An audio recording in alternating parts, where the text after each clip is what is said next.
Shalom pemirsa CBN Indonesia dimanapun Anda berada. Senang sekali kita boleh bertemu kembali dalam acara pembacaan buku bersama Tuhan di waktu fajar.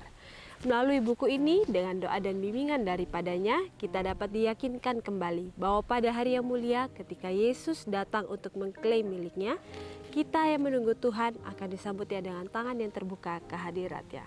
Dan bacaan kita pada saat ini berada di halaman 346 yang berjudul Dia Akan Memegang Tanganmu. Dan saya undang pemirsa di rumah, kita boleh sama-sama membuka Alkitab kita dalam Yesaya 42 ayat 6. Aku ini Tuhan telah memanggil engkau untuk maksud penyelamatan. Telah memegang tanganmu, aku telah membentuk engkau dan memberi engkau menjadi perjanjian bagi umat manusia, menjadi terang untuk bangsa-bangsa. Dan kita masuk dalam pokok pembacaannya. Jiwa yang telah berserah kepada Yesus menjadi bentengnya sendiri, yang diadakannya di dalam suatu dunia yang memberontak. Dan ia bermaksud agar tidak ada penguasa lain di dalamnya selain daripada kuasanya sendiri. Satu jiwa yang dijaga oleh pesuruh-pesuruh surga kuat terhadap serangan setan. Tertulis dalam buku Alfa dan Omega, jilid 5 halaman 347. Jadi bagaimana di sini dikatakan bahwa jiwa yang telah berserah, yang berserah sepenuhnya hanya kepada Tuhan, dikatakan bahwa ia tidak bermaksud ada penguasa lain di dalam kerajaannya itu. Jadi bagaimana ketika ada seseorang manusia yang mau untuk menyerahkan dirinya seutuhnya hanya kepada Tuhan, bagaimana dia tidak mau mengandalkan dirinya sendiri, maka di sini dikatakan ia akan dijaga oleh pesuruh-pesuruh surga dan kuat terhadap serangan si jahat. Jadi bagaimana Tuhan juga tidak mengizinkan bahwa ada kuasa lain yang melebihi daripada kuasanya yang ada di dalam dunia ini. Dan di sini juga dikatakan bahwa di dalam dunia yang memberontak itu ia tidak bermaksud bahwa ada penguasa yang lain. Jadi bagaimana di dalam dunia ini kita tahu bahwa dunia kita ini sudah jatuh ke dalam dosa. Dan kita tahu sebelum kebangkitan daripada Yesus, setanlah yang atau Lucifer lah yang ada yang menjadi raja daripada dunia ini. Dan ketika Yesus sudah bangkit, maka Yesuslah yang menjadi raja di dunia ini. Dan ketika itu ia tidak akan membiarkan ada kuasa lain yang ada di atas daripada kuasanya sendiri. Lalu di sini dikatakan hidup berhubungan dengan Kristus yang hidup, dan ia akan memegangmu kuat-kuat dengan tangan yang tidak pernah membiarkan pergi. Ketahui dan percayai kasih yang dimiliki Tuhan untuk kita, dan engkau terjamin. Kasih itu adalah suatu benteng yang dapat menahan segala tipuan dan serangan setan. Nama Tuhan adalah menara yang kuat, kesanalah orang benar berlari dan ia menjadi selamat. Tertulis dalam buku Khotbah di atas bukit halaman 135. Jadi bagaimana di sini dikatakan bahwa hidup berhubungan dengan Kristus adalah hidup yang harus kita jalani. Bagaimana kita harus mempunyai hubungan yang erat dengannya. Kita tidak boleh mengandalkan diri kita sendiri, karena ketika kita mengandalkan diri kita sendiri, maka kesombonganlah yang akan muncul dalam kehidupan kita. Dan seringkali justru kita hanya mengandalkan kekuatan-kekuatan atau talenta-talenta yang kita miliki, tetapi kita lupa untuk mengandalkan Tuhan. Maka oleh karena itu Tuhan seringkali mengizinkan untuk kita mengalami pencobaan. Karena ketika kita mengalami pencobaan, di saat itulah kita akan menyadari bahwa kita ini adalah manusia yang tidak berarti. Dan di saat itulah kita tahu bahwa kita memerlukan bantuan ataupun kita memerlukan tangan daripada juru selamat kita untuk selalu menopang dan memegang tangan kita untuk bersama-sama berjalan bersama dengannya. Dan di sini juga dikatakan ia tidak akan melepaskan tangan kita, dan ia akan memegang tangan kita kuat-kuat, dan dikatakan ia tidak akan pernah membiarkan kita pergi. Jadi bagaimana sebetulnya Tuhan kita itu adalah Bapa yang tidak ingin untuk anaknya itu pergi, tetapi seringkali pilihan kita lah yang membuat kita pergi daripada Tuhan kita. Dan seringkali dari pilihan-pilihan kita lah itulah yang membuat kita akhirnya menjadi satu dengan dunia dan menjauh daripada Bapa kita itu.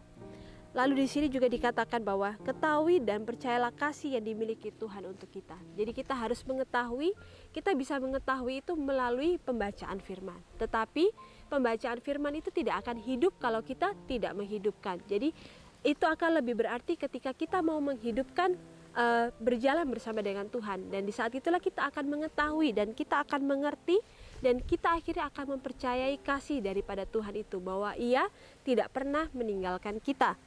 Lalu di sini juga dikatakan bahwa itulah yang akan membuat kita terjamin. Karena di dunia ini tidak ada sesuatu pun yang bisa menjamin kehidupan kita. Tetapi di dalam Tuhan, Ia akan selalu memberikan jaminan. Karena Ialah yang mempunyai segalanya. Ialah Tuhan di atas segala Tuhan.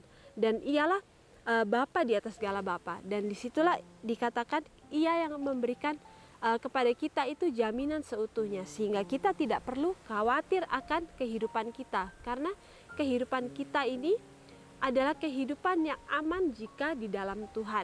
Tetapi bukan berarti aman itu segala sesuatunya berjalan dengan lancar-lancar saja. Tentu saja setan pun tidak akan tinggal diam. Ia pasti akan selalu memberikan pencobaan-pencobaan dalam kehidupan kita. Tetapi ketika pencobaan itu Tuhan izinkan untuk ada dalam kehidupan kita, apakah pencobaan ini justru akan membuat kita lebih kuat dan lebih bergantung kepadanya, ataukah kita justru lebih bersungut-sungut dan akhirnya mengutuk Tuhan kita? Jadi di sini ini adalah pelajaran yang begitu indah untuk kita masing-masing, bahwa kita diingatkan kembali bahwa perlunya kita selalu berhubungan dan selalu bergantung hanya kepada Tuhan.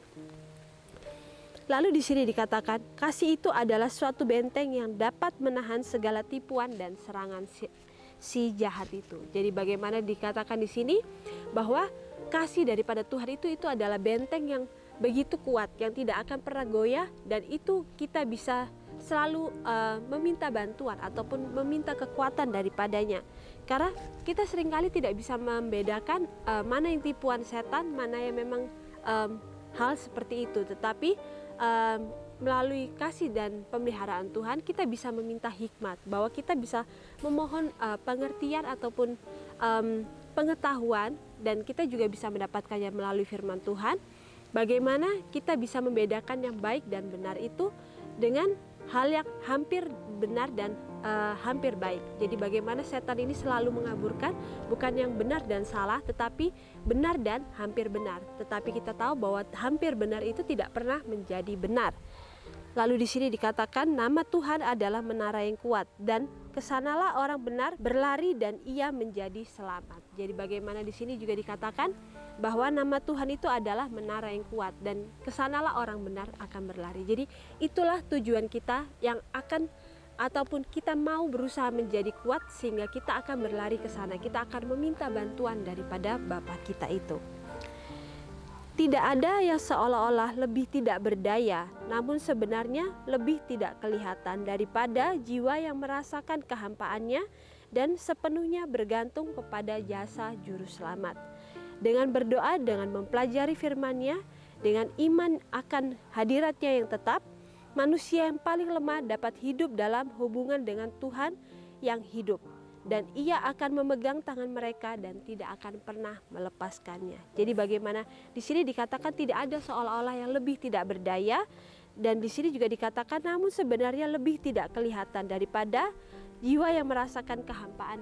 Dan di sanalah kita memerlukan pertolongan daripada Juru Selamat itu. Bagaimana itulah yang membuat kita akhirnya bisa bergantung sepenuhnya kepada Tuhan, karena kita merasa bahwa kita ini tidak berdaya dan kita ini hampa. Jadi dari ketidakberdayaan dan kehampaan yang kita miliki, di saat itulah kita akhirnya memerlukan kasih ataupun kuasa daripada Juru Selamat itu. Dan di sini juga dikatakan dengan berdoa, dengan mempelajari firman-Nya, maka iman itu akan ada dalam kehidupan kita. Jadi bagaimana untuk mempraktekkan iman itu? Ya tentu saja dengan kita banyak mempelajari firman Tuhan, dan juga kita memperbanyak hubungan kita dengan Tuhan. Kita seringkali bisa berdoa di tempat-tempat yang tersembunyi seperti yang Yesus ajarkan, seperti di dalam kamar. Tetapi kita tidak boleh lupa juga bahwa doa itu adalah nafas kehidupan kita. Jadi dimanapun, di saat apapun, bahkan di saat kita bekerja sekalipun, kita bisa melayangkan doa-doa kita, dan di saat itulah Tuhan pasti akan mendengarkan segala permohonan dan pergumulan kita. Lalu di sini dikatakan bahwa Ia akan memegang tangan mereka dan tidak akan pernah melepaskannya. Jadi begitu indah firman Tuhan kembali mengingatkan dalam buku ini. Dan di sini juga dikatakan bahwa Ia akan memegang tangan kita dan tidak akan pernah melepaskan kita. Itu adalah janji yang begitu indah yang Tuhan sudah berikan, dan janji itu bisa kita tuntut dalam kehidupan kita. Mereka lah yang paling diampuni oleh Tuhan akan sangat mengasihinya. Mereka inilah yang akan berdiri paling dekat dengan tahtanya pada hari yang terakhir itu. Mereka akan melihat wajahnya dan namanya akan tertulis di dahi mereka. Tertulis dalam buku Seri Membina Keluarga, jilid 4, halaman 159 dan 160. Jadi bagaimana di sini dikatakan merekalah yang merasa dirinya itu paling diampuni oleh Tuhan, dan merekalah yang akan paling bersuka cita, dan mereka akan sangat mengasihinya. Jadi kita tahu bahwa hanya orang yang merasa dirinya berdosalah yang akan benar-benar bersyukur ketika mereka merasakan kasih dan pengampunan yang Tuhan berikan dalam kehidupan kita. Dan kalau kita merasa dalam kehidupan kita ini kita baik-baik saja, kita tidak melakukan hal-hal yang tidak baik dalam kehidupan kita, maka di saat itulah seringkali justru kita kurang menghargai kasih daripada Tuhan. Karena kasih daripada Tuhan itu akan lebih berasa kalau kita memandang hanya kepada karakter juru selamat kita. Karena ketika kita memandang kepada karakternya yang sempurna itu, maka akan terlihat cacat dan tabiat diri kita masing-masing. Dan di saat itulah kita akan betul-betul mengerti bahwa hanya berdasarkan kasih karunia Tuhan sajalah kita bisa berdiri sampai saat ini. Lalu di sini dikatakan malaikat-malaikat kemuliaan mendapat kegembiraannya dalam memberikan kasih dan penjagaan yang tidak mengenal jerih lelah kepada jiwa-jiwa yang telah jatuh ke dalam dosa serta najis. Makhluk-makhluk semawi membujuk hati mereka. Mereka itu membawa terang dari istana surga ke dunia yang gelap gulita ini. Dengan pelayanan yang lemah lembut dan kesabaran, mereka menggerakkan roh manusia untuk membawa yang sesat ke dalam persekutuan dengan Kristus yang lebih rapat lagi daripada yang mereka sendiri dapat ketahui. Tertulis dalam buku Alfa dan Omega jilid 5 halaman 15. Jadi bagaimana di sini dikatakan bahwa malaikat-malaikat juga dalam kegembiraannya, mereka itu selalu berusaha untuk memberi penjagaan, juga memberikan kasih kepada jiwa-jiwa yang sudah jatuh ke dalam dosa, dan dikatakan di sini serta najis. Jadi bagaimana di sini firman Tuhan mengingatkan kepada kita bahwa kita itu tidak pernah sendirian, karena malaikat Tuhan selalu ada di samping kita untuk memberikan penjagaan dan memberikan kasih kepada kita manusia-manusia yang telah berdosa ini. Dan di saat itulah dikatakan makhluk-makhluk semawi ini membujuk hati manusia. Jadi bagaimana malaikat-malaikat ini sering untuk membujuk hati manusia yang jahat ini supaya mau berbalik dan mau bertobat dan datang kepada kaki Kristus untuk memohon pengampunan. Dan di sini juga dikatakan bahwa mereka itulah yang membawa terang dari istana surga kepada manusia-manusia yang mengalami kegelapan dalam dunia ini. Jadi seringkali dalam kehidupan kita, kita merasa kita ini sendirian, kita merasa kita ini berada di tempat yang sangat gelap. Tetapi kita tahu bahwa tugas daripada malaikat-malaikat ini adalah membawa terang kepada mereka yang membutuhkan. Dan itu adalah sukacita bagi kita untuk mendapatkan pekabaran ini. Karena melalui pekabaran ini kita bisa akhirnya menuntut akan janji Tuhan itu. Dan di saat itulah kita akan bisa merasa lebih bersukacita lagi. Karena kita tahu bahwa Tuhan tidak pernah meninggalkan kita. Bahkan malaikat-malaikat pun diberikannya untuk menjagai kita dan untuk menyertai kita. Lalu di sini juga dikatakan bahwa mereka lah yang menggerakkan roh manusia untuk membawa sesat kepada persekutuan dengan Kristus. Jadi seringkali Roh Kudus, seringkali malaikat juga memanggil kita atau membujuk kita supaya kita mau untuk mempunyai hubungan ataupun persekutuan dengan Kristus. Dan di saat itulah dikatakan kita seringkali tidak mengetahui bahwa mereka itu lebih membuat kita mempunyai hubungan yang lebih rapat. Dan di saat itulah akhirnya kita benar-benar mengenal siapa Bapa kita itu. Dan di saat itulah kita akan mempunyai hubungan yang lebih erat. Dan di saat itu akhirnya kekuatan daripada surga ada dalam kehidupan kita. Dan biarlah melalui firman yang telah kita dengarkan ini boleh menjadikan pelajaran bagi kita masing-masing, bahwa kita tidak boleh berputus asa, karena dalam kegelapan kehidupan kita malaikat Tuhan, Roh Kudus, dan Bapa kita tidak pernah meninggalkan kita, dan Ia selalu ada beserta dengan kita. Dan sampai di sini pembacaan yang kita telah dengarkan ini. Sampai bertemu di pembacaan-pembacaan selanjutnya. Shalom, Tuhan memberkati.